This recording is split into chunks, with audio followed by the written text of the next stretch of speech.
GDV, which is also known as gastric dilatation volvulus, is primarily a disease of large and giant breed deep-chested dogs.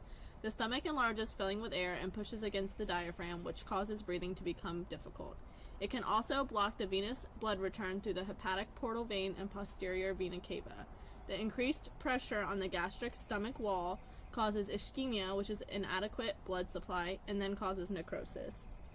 The increased size of the stomach can also cause intestines to twist upon themselves, also causing ischemia of the intestines, which is why this is an emergency situation that needs treatment immediately.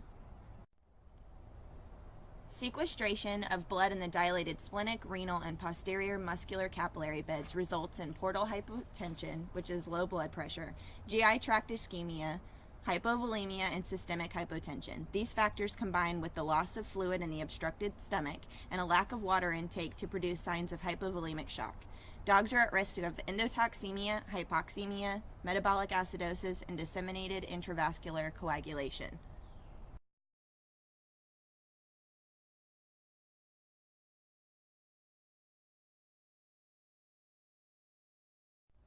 The exact etiology of GDV is unknown. There are suspected causes such as stress, aggressive or fearful behavior, lean body condition, deep or narrow thoracic conformation, once daily feedings, dry food, rapid consumption of food, previous splenic disease, or gastric ligament laxity.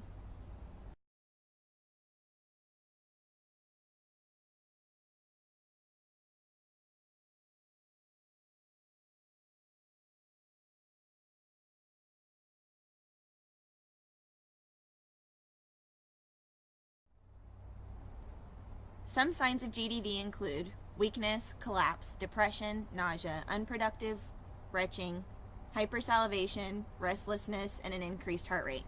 Some more severe signs of GDV can include increased respiratory effort. As we mentioned earlier, the expanding stomach may compress the thoracic cavity and inhibit diaphragmatic movement, leading to respiratory distress, abdominal distension, and the patient may become recumbent and unresponsive.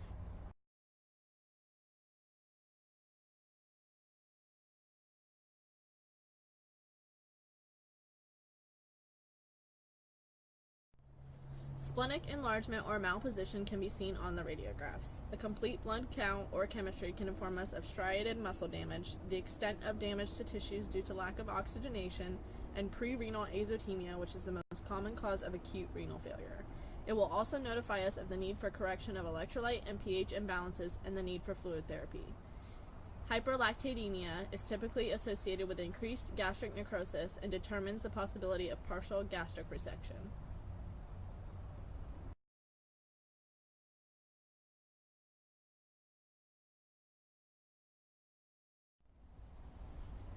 When stabilizing the patient, fluids should be started immediately to help restore vascular volume. Therefore, the patient will be placed on a shock rate of fluids, colloids and crystalloids. They usually have a severe difficulty breathing due to the pressure of the enlarged stomach on the diaphragm, so they will need to be placed on flow by oxygen.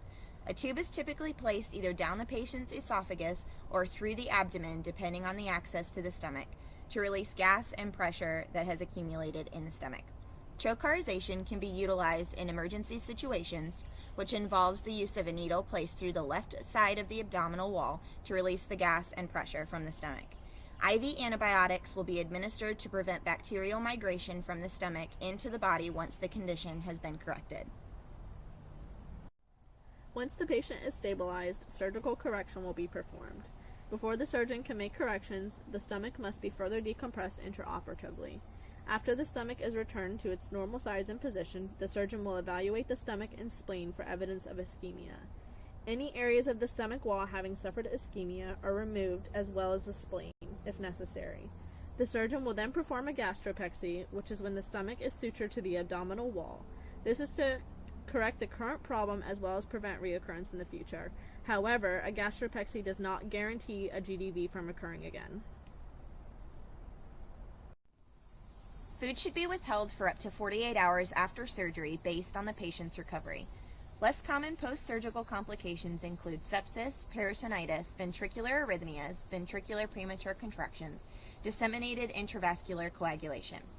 Patients are medically managed, kept on fluids and pain medication, and monitored closely. Unfortunately, gastropexy does not guarantee against future episodes of GDV. However, there are some precautions owners can take to try and avoid GDV, such as avoiding stress, feeding multiple meals throughout the day instead of one single, avoiding exercise immediately after eating, and avoiding using elevated food dishes.